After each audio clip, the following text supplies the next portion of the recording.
नमस्ते दोस्तों।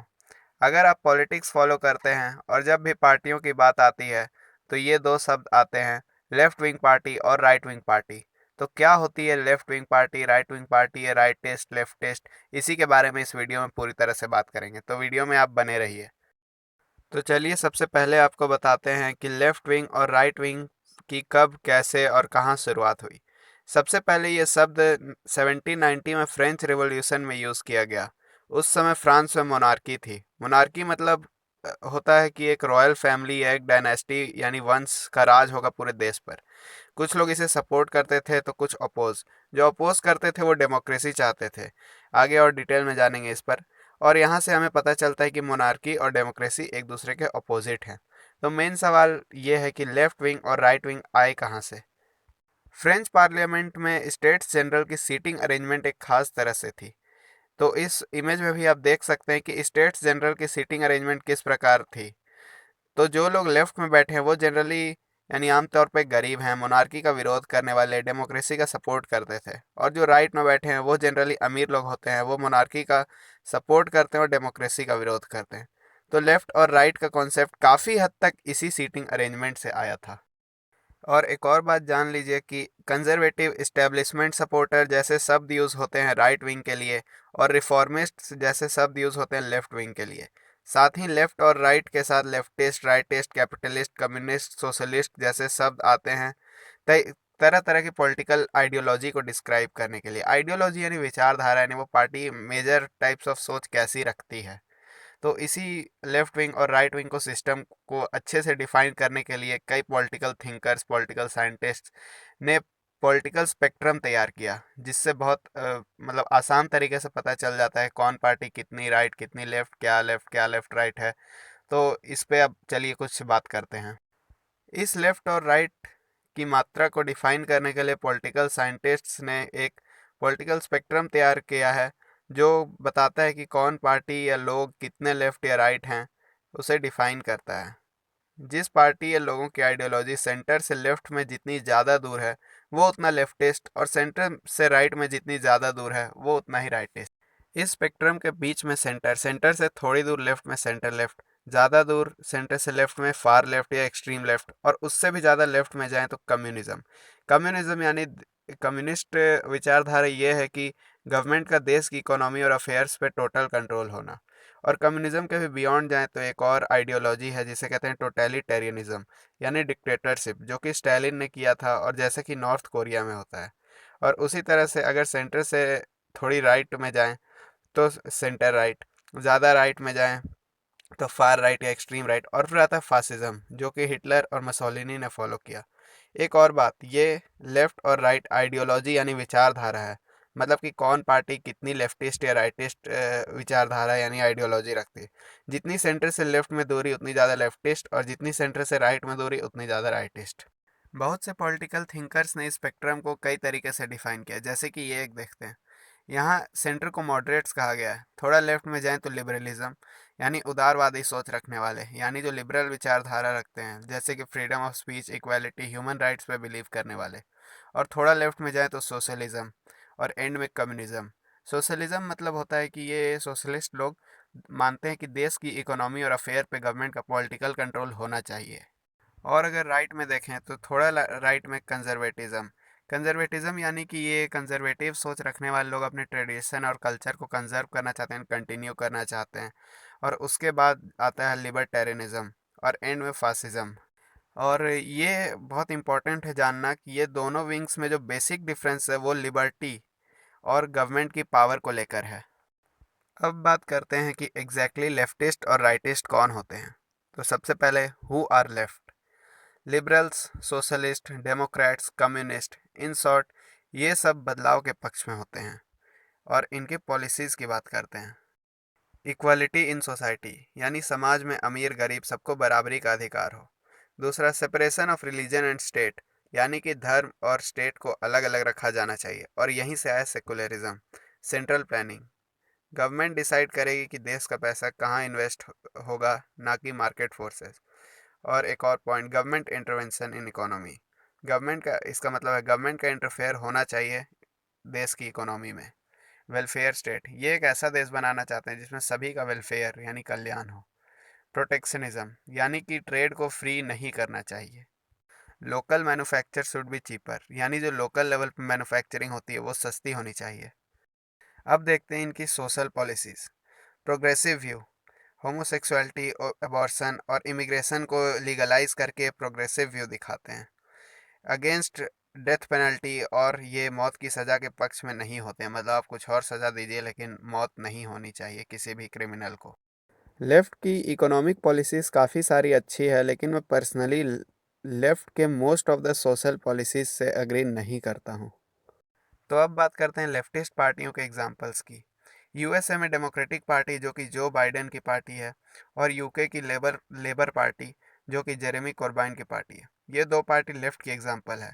और अगर भारत की बात करें तो इंडियन नेशनल कांग्रेस यानी कांग्रेस सेंट्रल लेफ्ट की ओर मानी जाती है। ये एक्सट्रीम या फार लेफ्ट नहीं है, क्योंकि इनके काफ़ी सारे डिसीजंस राइट वाले भी हैं, लेकिन ज़्यादातर इनके फैसले लेफ्टिस्ट आइडियोलॉजी को दर्शाते हैं, इसलिए सेंट्रल लेफ्ट का स्थान मिलता है इसे पॉलिटिकल स्पेक्ट्रम में।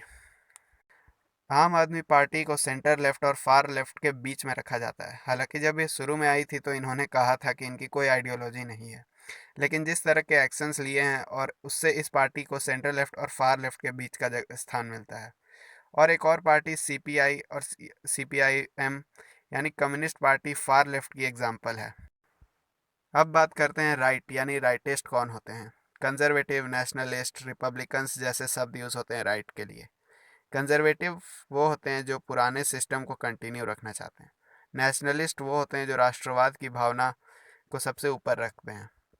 और रिपब्लिकन यानी कि वो जो इकोनॉमी को लिबरल रखना चाहते हैं। दोस्तों, एक बात का ध्यान रखें कि liberals, socialists, Democrats, conservative, nationalist, Republicans और भी ऐसे कई शब्द, ये शब्द कोई पार्टी या लोगों को डिफाइन नहीं करते, बल्कि ये उनकी आइडियोलॉजीज यानी विचारधारा यानी वो कैसी सोच रखते हैं इसको डिफाइन करते हैं। अब बात करते हैं इनकी पॉलिसी की। इनकी पॉलिसी ये है कि लोगों की ज़िंदगी में और अर्थव्यवस्था में गवर्नमेंट की भूमिका लिमिटेड होनी चाहिए। नेशनलिज्म यानी राष्ट्रवाद को बढ़ावा देना चाहते हैं। पर्सनल फ्रीडम ऑफ पीपल, लोगों को आज़ादी हो। रिलीजियस कंजर्वेशन एंड ट्रेडिशन, ये परंपरा और देश की कल्चर को काफ़ी महत्व देते हैं। इक्वलिटी फॉर ऑल, यानी कि सब एक हैं, चाहे वो माइनॉरिटी हो या कोई भी वर्ग का, मतलब माइनॉरिटी के लिए कोई स्पेशल प्रोटेक्शन ना हो। इकोनॉमिक पॉलिसीज़, अब बात करते हैं राइट विंगर्स की इकोनॉमिक पॉलिसीज़ की। लेस रेगुलेशन ऑफ इकोनॉमी, ये मानते हैं कि प्राइवेट सेक्टर को प्रमोट किया जाना चाहिए। लो टैक्सेस, टैक्सेस को कम किया जाना चाहिए। टफ ऑन क्राइम, क्राइम पर कड़े एक्शंस लिए जाएं, यानी कि ये डेथ पेनल्टी को सपोर्ट करते हैं। टफ ऑन इमिग्रेशन, यानी बाहर से जो इमिग्रेंट्स आते हैं उन्हें रोका जाए, मतलब इलीगली। अब बात करते हैं राइट विंगर पार्टी के एग्जाम्पल्स की। सबसे पहले Republican party. Republican party US की है, जो कि डोनाल्ड ट्रंप की पार्टी है। और दूसरा यूके में कंजर्वेटिव पार्टी, जो कि फ़िलहाल बोरिस जॉनसन की पार्टी है। और जर्मनी में क्रिश्चियन डेमोक्रेटिक यूनियन CDU, जो कि एनिग्रेट क्रैम्प की पार्टी है। और अगर बात करें भारत में राइट विंगर पार्टीज़ की, तो आती है बीजेपी सेंटर से राइट में, और दूसरी शिवसेना फार राइट में आती है। और एक और अगर यूके की एग्जांपल लें तो United kingdom independence party far right में आती है। फिलहाल इसकी लीडर की पोस्ट खाली है। और आखिरी एग्जांपल जो कि फार राइट में, फ्रांस की नेशनल फ्रंट पार्टी, जो कि मरीन लेपेन की पार्टी है। दोस्तों, अब थोड़ा एक्सट्रीम पार्टीज़ की बात कर लेते हैं। एक्सट्रीम लेफ्ट और एक्सट्रीम राइट दोनों ही केसेस काफ़ी डेंजरस हैं। देखते हैं कुछ example. Extreme left wing, China में माओ का शासन और रसिया में स्टालिन, दोनों ही काफ़ी संख्या में लोगों की जान लेने के लिए जाना जाता है, दोनों को ही। और एक्सट्रीम राइट की बात करें तो इसके एग्जांपल ज़्यादातर मिडिल ईस्ट कंट्रीज़ आते हैं, जो कि खुद को रिलीजन के बेसिस पे डिफ़ाइन करते हैं। और अगर आप उनके रिलीजियस प्रैक्टिसेस को हल्का सा भी फॉलो नहीं करते या गलती से भी कुछ अपमानजनक बात कह देते हैं तो आप गए। तो हम अब देख सकते हैं कि दोनों ही एक्सट्रीम बहुत ही खतरनाक होते हैं। तो चलिए आगे बढ़ते हैं अब। तो दोस्तों, यहाँ पर आपके मन में एक सवाल आ रहा होगा कि कुछ बातें लेफ़्ट की अच्छी हैं तो कुछ राइट की, तो दोनों में बेस्ट कौन है फिर? तो इसका जवाब सीधा सा है, बैलेंस। यानी कि लेफ़्ट और राइट के बीच बैलेंस बनाना है। यानी लेफ़्ट की जो अच्छी आइडियोलॉजीज़ हैं उनको ज़रूरत पड़ने पे फॉलो करना, और राइट की अच्छी आइडियोलॉजीज़ को फॉलो करना ज़रूरत पड़ने पे। और यहाँ से लेफ़्ट और राइट के अलावा एक और कह सकते हैं विंग निकल के आता है, जो कि है सेंटर। सेंटर यानी लेफ्ट और राइट के व्यू में कॉम्प्रोमाइज़ करना, और इन्हें मॉडरेट्स भी कहते हैं। इनके व्यू जो होते हैं इशू बेस्ड होते हैं, यानी कि ये इशू के हिसाब से अपने व्यूज़ को चेंज करते हैं। और अब सबसे इंटरेस्टिंग चीज़, इनके एग्जाम्पल्स पर आते हैं। यूके की लिबरल डेमोक्रेटिक पार्टी, और इंडिया में इसकी एग्जांपल कांग्रेस को कह सकते हैं, क्योंकि कांग्रेस के काफ़ी सारे डिसीजंस लेफ़्ट को फेवर करते हैं तो कुछ राइट को, लेकिन इनके डिसीजंस ज़्यादातर का इनका झुकाव लेफ़्ट की ओर ज़्यादा होता है, तो ये सेंटर से थोड़ी लेफ़्ट पर हैं, तो हम इसलिए इसे सेंटर लेफ़्ट पे रखते हैं। तो अब बात करते हैं कि कैसे पता करें कि कौन सी पार्टी लेफ़्ट विंगर है और कौन सी पार्टी राइट। इसको पता करने का एक सिंपल सा तरीका है कि किसी पार्टी के ज़्यादातर डिसीजंस लेफ़्ट को फेवर करते हैं राइट को, यानी अगर उसके ज़्यादातर डिसीजन लेफ़्ट को फेवर करते हैं तो वो लेफ्टिस्ट, और अगर ज़्यादातर राइट को तो वो राइटिस्ट। अब बात करते हैं कि लेफ़्ट विंग और राइट विंग का इंडिया में क्या कॉन्सेप्ट है। तो उससे पहले ये जान लें कि कांग्रेस 1991 में एलपीजी रिफॉर्म्स लाई थी, यानी लिबरलाइजेशन, प्राइवेटाइजेशन और ग्लोबलाइजेशन, और जिसने मार्केट इकोनॉमी को फ्री किया था। तो क्या कांग्रेस एक राइट विंग पार्टी हो गई, क्योंकि ये आइडियोलॉजी राइट विंग को दर्शाती है, लेकिन कांग्रेस तो लेफ्ट है। सिर्फ ये एक पॉलिसी राइट विंग आइडियोलॉजी बताती है, तो कांग्रेस को एक राइट विंग पार्टी नहीं कहा जा सकता। दूसरा एग्जांपल, बीजेपी ने कई सारे सोशल पॉलिसीज़ को कंटिन्यू किया जो कि बीजेपी से पहले भी चले आ रहे थे। तो क्या बीजेपी एक लेफ्ट विंग पार्टी हो गई? नहीं, क्योंकि सिर्फ एक लेफ्ट विंग डिसीजन बीजेपी को लेफ्ट विंगर नहीं बनाती।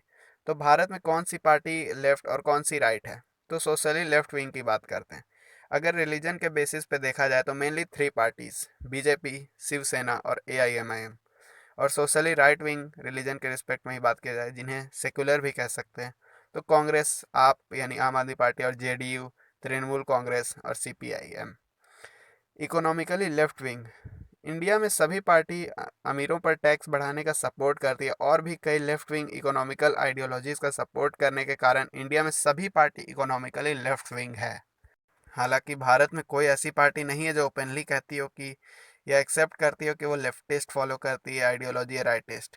और खासकर जब जेडीयू बीजेपी का गठबंधन हुआ था 2011 में, जेडीयू थोड़ी सी लेफ्ट की और इंक्लाइंड पार्टी है और बीजेपी राइट, फिर भी गठबंधन हुआ था। तो कुल मिलाकर कह सकते हैं कि भारत में लेफ्ट राइट का सिस्टम यूजलेस है, क्योंकि पार्टी कुछ लेफ्ट की आइडियोलॉजी फॉलो करती है, कुछ राइट की।